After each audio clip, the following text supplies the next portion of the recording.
good morning. Welcome to another episode of the Car Girls Show. I'm Janice Showers from the Car Girls. I'm here with my co-host, Jessie Kessel. Hello. And today we are so lucky to have Robin Wilson join us. Robin is from SCP Agency. She's the co-founder. Welcome, Robin. Thanks, ladies. I appreciate it. And Robin's agency are social media specific for automotive, and they work directly for automotive dealers, increasing their presence on social media. And something we specifically wanted to talk about today was something called social traction. And maybe, Robin, you could give us a little bit more feedback on that.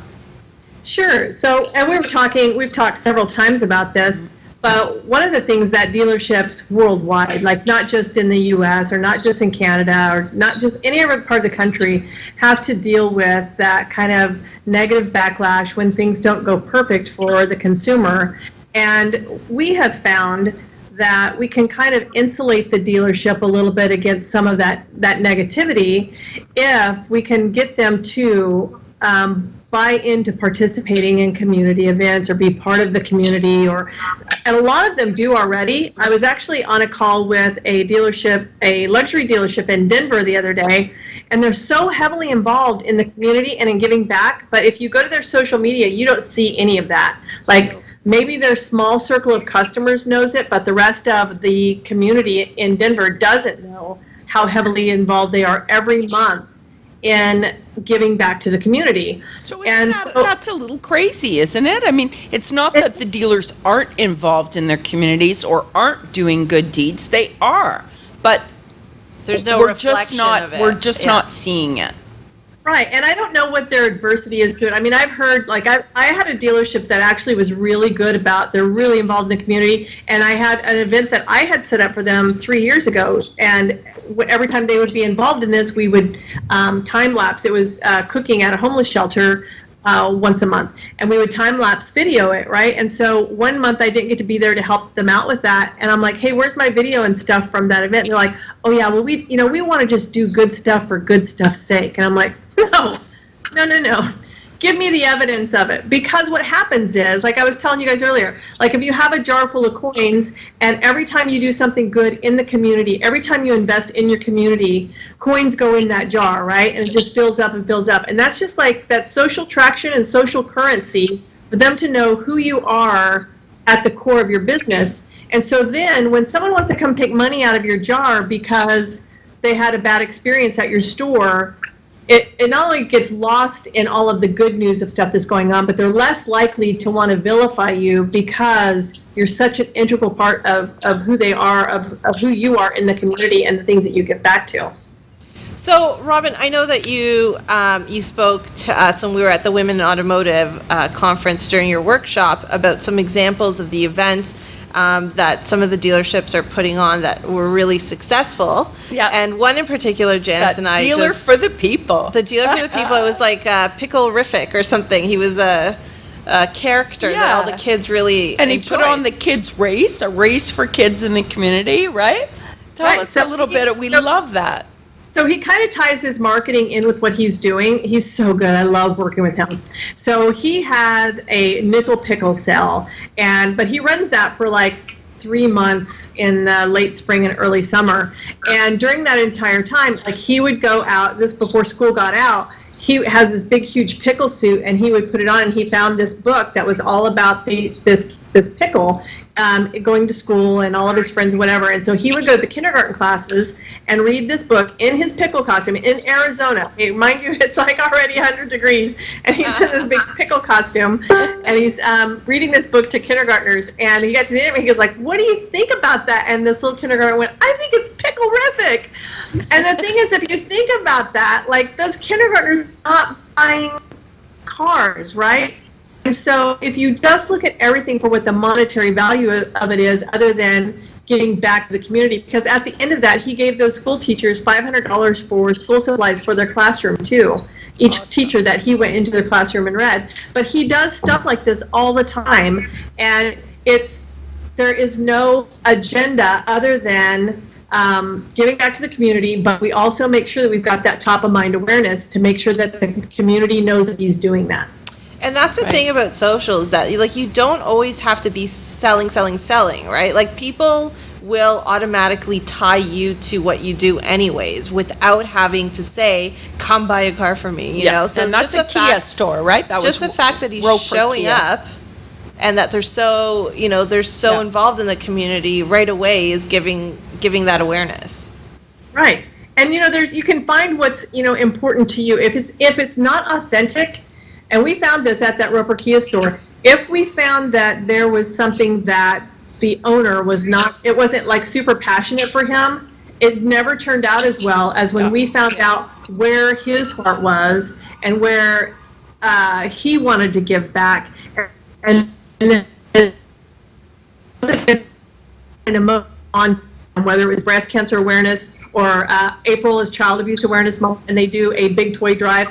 Those things, if they're passionate to the owner instead of just a flavor of the month, oh, this is a big thing, let's do this thing, they turn out better if it's something that the owner is actually passionate about. Right, something that they can all get behind. Right. And so just a little bit on that, because we're always pushing, like, this is what you should be doing, you know, dealers should be on social, any business for that matter. If you have a brand that you want to grow, you know, these are things that it's not an option anymore. It's where you have to be. You have to be there. But with that said, is it really for everyone? Because like Robin is talking about, if they don't have that passion and that intention to do good, should they be doing it? Well, I think they have to look inside their heart and find, you know, what's, like you say, what is that passion where they can engage? And I think it's there. They just have to look for it and find it. I agree. And if it's not at the owner or at the GM level, is there somebody in the dealership that realizes the power of it and is willing to be that person? Because there's a lot of dealers that I go and visit and the owners don't even have a Facebook profile. And so talking to them is kind of tough because they don't even understand the power of it because they're not sucked into the machine like we are, right? They haven't had to experience it. They aren't subject to the marketing of Facebook or to the storytelling of Facebook. And so we have to find that person in the dealership who gets it, and then take that person and run with it. Yeah, and some dealers are doing a great job of it. Oh, and there's more than sure. Facebook. I mean, there's, you know, in our market we have LinkedIn, which is quite popular amongst Canadians, especially with business and B2B. and Instagram and all the platforms. Yeah. So, Robin, I understand that you also encourage the salespeople to participate and to have their own business pages. Am I correct? I do, and the good ones are already doing it because they know that they want to be in control of their business, and unless they create their own website and can tie to a VDP, they're not going to be able to. So social media is a free way of entry for them. And so what we encourage is that, and I teach them actually here today in Marion, Illinois, to work with the salespeople here today, because how the salespeople do their social is a little bit different than the dealership level, right? Although they still have to let people in to know who they are, we're now forming that bond between them and the community via social media. So one of my very first subjects that I teach them is how to let people know who they are. And I was talking to one of the salespeople here today, and I didn't even know this the last time we met, but she's a worship leader at her church.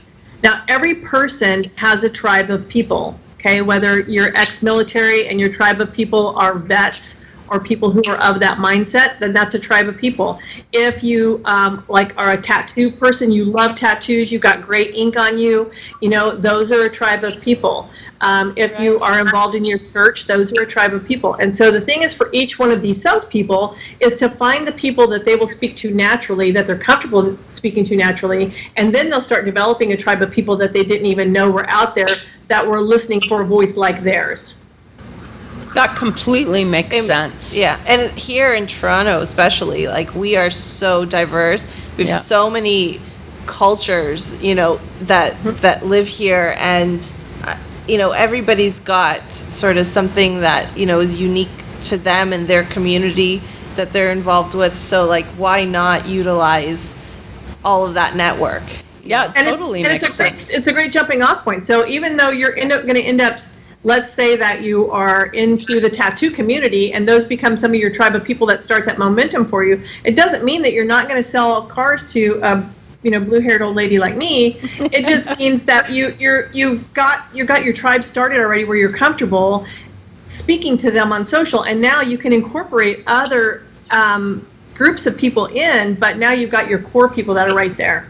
Right, and then like referrals will start coming from them, of other people, and so it goes. But that's a great starting off point for sure for those those people that just look at social media as like, I don't know where to start. Yeah, and let me ask you a question, Robin. What do you think salespeople should, like, how often do you think they should be posting? What is something that they should be posting about? I've heard lots of talk about, push marketing versus, giving people information. Like, well, what posts are getting the most engagement, attention? You're asking the best question, and I'll tell you why. So because I teach this so often one-on-one, I actually created a course for this. And so I actually help them build their calendars, and I use the analogy of how often they should and why they're doing it. So how often is every day. Post every day. And the reason is you're feeding that Facebook algorithm. You're setting up the expectation, because Facebook doesn't create their own content other than those stupid friendiversary or whatever videos that they pop out there. Like, it just lets me know how long I've known somebody, but they don't create their own content. So they depend on us to feed the machine. And so I use the analogy of, like, if you went on vacation for 10 days and you had nobody to watch your dog, right?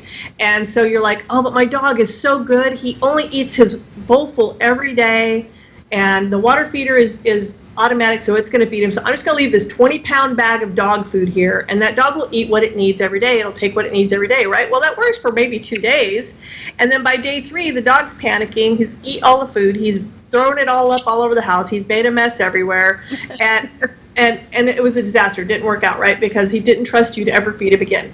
And so salespeople, we will see them get in a habit. They'll start their page, and then they'll post, and they'll be consistent, and then they won't post for a week, and then they post 20 all at once, right? And so the Facebook algorithm is like, what the crap? Who are these people? And they don't reward them for that. They're like, they shove their reach way down. So where normally they would have seen, their image would have gotten 50 on the reach, now it's not, because Facebook doesn't trust them to feed that dog every day.